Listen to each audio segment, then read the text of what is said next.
stop! Tu roules sur le boulevard BD. Ce manga est fait pour toi. Sakamoto Days, tome 17. En matière artistique, monsieur le président de la FJA, la Fédération japonaise des assassins, ne sait pas trop quelles sont ses préférences. Ce qui l'intéresse, c'est la valeur de l'étiquette qu'on colle aux objets. C'est cela qui lui permet de ressentir le poids de l'histoire, de la civilisation et de la culture humaine, car l'art est ce qui distingue les humains des animaux. En visitant ce musée, le président pensait simplement faire son marché, découvrir de quoi par exemple décorer les toilettes de son bureau.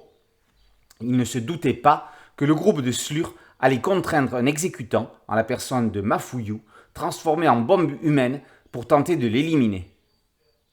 Alors que Shin tente de convaincre ce dernier de participer à cette mission kamikaze, l'ordre de la FJA a déjà prévu la contre-attaque en envoyant sur les lieux la déterminée Ozaragi. Il n'en fallait pas moins pour transformer le musée en terrain de combat. L'enfance de Mafuyu n'était pas des plus heureuses.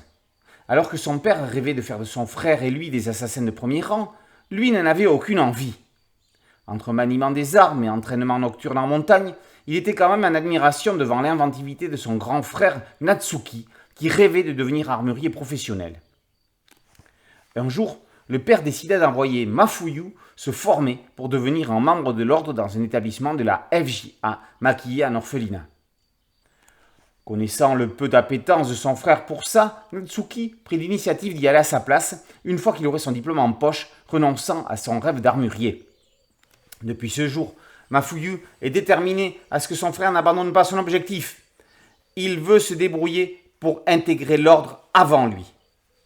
Au musée, il ne manque plus que M. Sakamoto. Celui-là, il tourne le dos 2 secondes et c'est la panique. Il va falloir qu'il remette un peu d'ordre.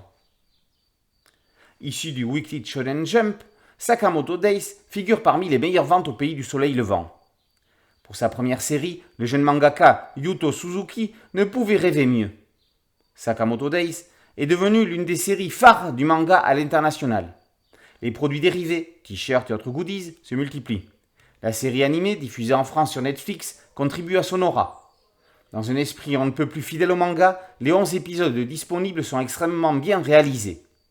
Scénario dynamique, drôle et violent, graphisme soigné, musique punchy, l'anime tient ses promesses. Il nous tarde déjà la suite, mais il vaut mieux attendre un peu et préserver une telle qualité. Monsieur Sakamoto trouvera-t-il un jour la tranquillité qui lui permettra de se concentrer à temps plein sur sa supérette ? En a-t-il seulement envie ? Pour nous lecteurs en tout cas, le plus tard sera le mieux. Sakamoto Days, tome 17, entrée par Yuto Suzuki et par aux éditions Glénat. Boulevard BD, c'est un podcast audio, un site dédié et une chaîne YouTube. Merci de liker, de partager et de vous abonner. A très bientôt sur Boulevard BD. Ciao.